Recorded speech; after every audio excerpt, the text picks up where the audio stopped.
रात्रीचं माझं kitchen clean करून झालं, जेवण झालं, सगळं झालं आणि आत्ता वाजले आहेत 9:49. रुद्रांशचे पप्पा आले, चेंज पण नाही केलं आणि लगेच फोन आला. तर गेले ते आपल्या म्हणजे त्यांची जे एरिया आहे त्या एरियामध्ये. आणि त्यांचं जेवण नाही झालं, माझं झालं. ते इथे भात आहे जसाच्या तसाच आहे, थंड भात होता ते खाल्ली मी.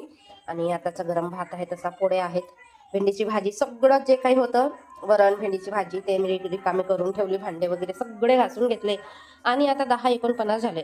अरे 9:49 झाले. आता किती वाजता येतील, कधी जेवतील माहित नाही त्यांचं. माझी तर कामं झाली बाबा. सगळी नोकरी पाहिजे पण लाईनमॅन नवरा नको पाहिजे. खरंच सांगते मी. मला आता कोणी माझ्या फॅमिलीमध्ये जरी असे विचारलं ना, तर मी नकोच म्हणेन बाबा लाईनमॅन नवरा. बिचाऱ्यांना अजिबात सुख नसते तरी सुद्धा लाईनमॅन लोकांच्या नावाने बोंबलतात. हां, असू शकतात काही काही काम न करणारे अपवाद, पण त्यांच्यामुळे सगळी जात खराब होते लाईनमॅनची. आपल्या नवऱ्याला तर आम्हाला आता ना, लोकांची आता पावसाळ्याची लावणी वगैरे चालू आहेत, आम्हाला एकामेकासोबत बोलायला सुद्धा अजिबात वेळ नाही राहत. दुपारी पण असे जेवले की मागच्या मागेच जातात, रात्री पण उशिरापर्यंत येतात. मग कुठं कोण जागत बसते. तर मी दिवसाला काही झोपत नाही, रात्रीलाच झोपते. म्हणजे दिवसाला मी अशी झोपत नाही, म्हणून मग लवकरच झोपणं होते रात्री. आणि मग ते आता येतील, मग फ्रेश आंघोळ वगैरे करतील, मग चहा पेतील, मग त्यांना 10:30-11 वाजतील. म्हणजे अजून तर आले नाही, तोपर्यंत 10च वाजतात येईपर्यंत. आता कधी येतात कधी नाही माहीत नाही, पण आल्यानंतर आंघोळ वगैरे करतील, मग चहा पितील. नंतर मग चहा पिल्ल्या पिल्ल्या कोणी जेवत नसते, मग 5-10 मिनटं थांबतात, तेव्हा पुढे जेवतात. आमच्या दोघं मायलेकांचं होऊन जातो जेवण खाऊन. आम्ही वाट नाही बघत त्यांचं. आता 10-10 वाजेपर्यंत कोण बघणार. आता आम्ही अंतरून टाकते आणि आम्ही झोपी जातो. रुद्रांश बघत बसला कार्टून. आता आम्ही टी व्ही चालू केली 9:30 वगैरे वाजता, कारण रुद्रांशचा अभ्यास घेतला मी, तर टी व्ही काही चालू नव्हती केली. आता चालू केली अभ्यास. आता झाडू लावून मी अंतरून टाकते आणि त्यांचं वाट बघू. वाट नाही बघत, त्यांचं ते येतील, असं असते बाबा. सकाळ मंडळी, रात्रीची माझी किचन क्लीन कशी करून झाली होती, छान चकचकीत अशी. तर तशी असेल तर उठल्याबरोबर आपल्याला किचनमध्ये गेल्याबरोबर किती छान वाटतो नाही का. असं राडा बघवत नाही, आपल्याला स्वच्छ नीटनेटकं किचन बघून खूप सुंदर वाटतं नाही का. तर मी आता माझा ब्रश वगैरे झालं सकाळचं, आणि नेहमीप्रमाणे सवय असते गरम पाणी प्यायची, तर मी पाणी ठेवलं गरम करायला. आणि आता शाळा पण सुरू झाल्या, त्याच्यामुळे लगेच मी स्वयंपाकाला पण लागणार आहे. आणि रात्री भिजवलेला होता गोंद कतिरा आणि चिया सीड, ते मी सकाळी उपाशी पोटी पिते. ते पुरेसा भात उरलेला आहे, जसंच्या तसाच आहे, थोडासाच खाल्ला. म्हणजे हे उशिरा आले ना, 12च्या पुढे चाले, 12:30-1 कडे, मग तेवढ्या उशिरा कोण जेवणार. मग भात जसंच्या तसाच राहिला. मग आता भात फोडणी देते. इथे टाकलेले आहेत बटाटे, पातळ पातळ कापून बटाटा घेतला. तिथे सुद्धा मिरच्या आणि कांदा छान असं परतून घेते, कढीपत्ता वगैरे टाकला, आणि आपला भात पण मार्गी लागेल आणि आता नाश्ता पण होईल. रुद्रांश पण खाऊन जाणार शाळेमध्ये. आणि इकडे कुकर लावलेला आहे झाड लवकीच्या. ही आहे माझी ग्रीन टी, एकदम गार झाली. मी काही आता पिलं नाही, नंतरच पिते. हा आहे माझा मसाल्याचा डब्बा. कितीही घासा, सगळे पसरलेलेच असतात मसाले.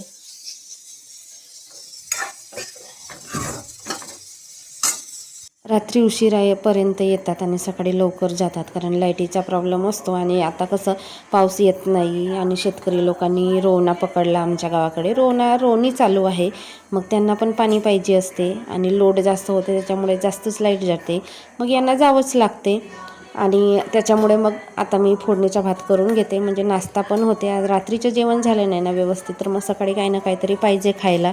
नाहीतर मग दिवसभर कसं दुपारपर्यंत कसं होणार नाही का. काम करणाऱ्या माणसाचं, कष्ट करणाऱ्या माणसाला पोटाला काहीतरी आधार पाहिजेच. आपण कमवतो कशासाठी, आपल्या पोटासाठीच. मग पोटाला तर पाहिजेच ना जेवण. मग जेवण तर काही सकाळी करून जात नाही, मग असंच काहीतरी नाश्ता करून द्यायचा, वेळ असेल तर. नसेल तर मग ते पटकन जायचं असेल तर जातातही. पण रात्रीचा भरपूर उरलेला भात होता, जो मी की फोडणी देऊन देते, म्हणजे ते पण खाऊन जातील. आणि माझी पण स्वयंपाकाची तयारी सुरू आहे. बाजूला ठेवला आहे कुकर, भात झाला, आता मी भात फोडणी देते, नंतर भाजी करेन. असं म्हणजे सकाळचं असं काही ना काही पदार्थ बनवावेच लागतात. रुद्रांश झोपलेलाच आहे, त्याला आताच नाही उठवत. 8 वाजल्यानंतरच मी उठवते, कारण तो लवकर झोपत नाही. मग मुलांची पण झोप होणे महत्त्वाची असते.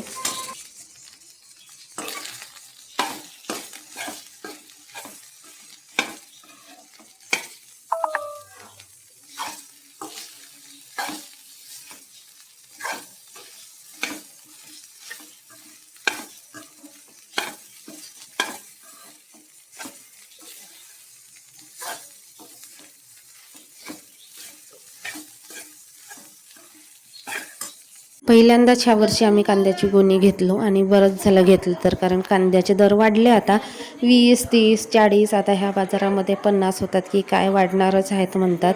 बरं झालं. आणि हात फिरवत राहत असते मी 1-2 दिवसांनी, कारण कांदे खराब होणारी वस्तू आहे नाशिवंत, त्यामुळे त्यांना बघणे पण गरजेचे असते. आणि कांदे खराब झाले तर घरामध्ये एक गंदा असा खराब असा वास येत असतो, म्हणून कांद्यांना 2-4 दिवशींनी पाहतच राहावं लागतं, म्हणजे आपले कांदेही खराब होत नाही. आणि ह्या वर्षी कांद्याला दर आहे आणि कांद्याशिवाय कुठलाही पदार्थ बनवणं अशक्यच आहे, नाही का. कांद्याचा जास्त वापर असते आपल्या किचनमध्ये, म्हणून थोडंसं सांभाळूनच आणि काळजी घेणेसुद्धा महत्त्वाची असते. हे बघा, आमच्या संडास बाथरूमला आता नवीन दरवाजे लावून दिले.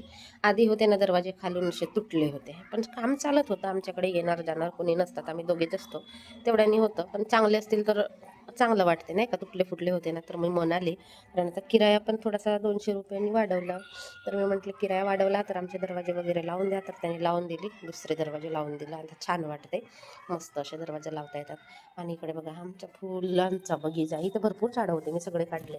आणि हा दुसरा गुलाबाचा फुल आहे, तो आधीचा आहे, तरी याला ना 9-10 गुलाबाचे फुलं लागली.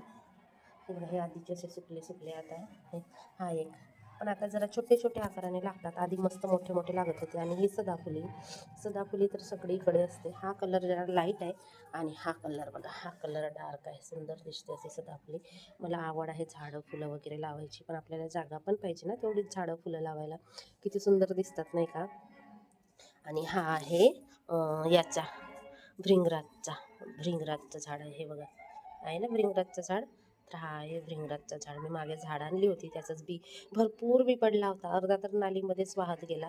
तर जसं आपल्या सीजनमध्ये ही झाडं नॅचरली येतात, आपल्या सीजनमध्ये कुठे पण बी पडला असेल ना, तर आपला सीजन आला की बरोबर ती झाडं उगवतात. मस्त एवढा मोठा झाला आहे झाड.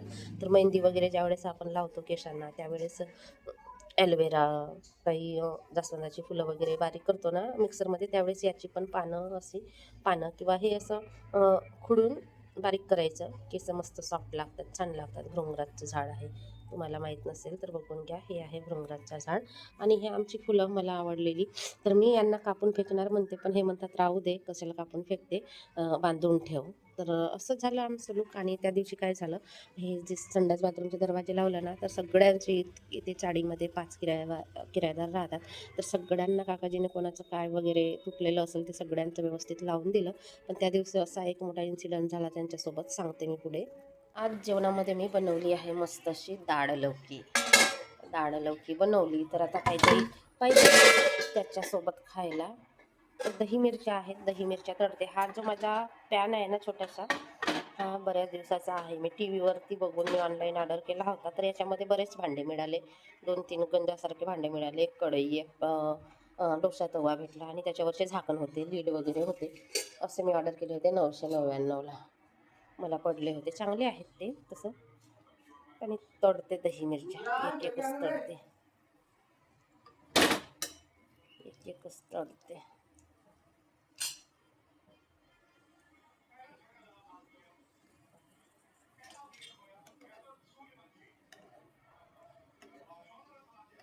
जाना तर धुवा ना तर हात पाय, तो आणते.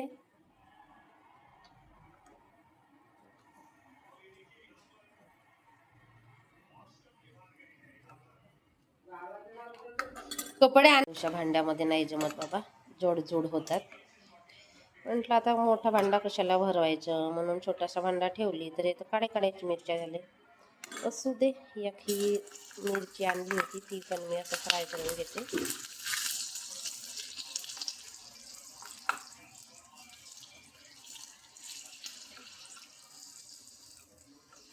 आज बराच उशीर झाला होता जेवायला, मी पण जेवायलाच होते. मग रुद्रांशचे पप्पा आले तर सोबत मिळूनच आम्ही दोघांनी जेवण केलं.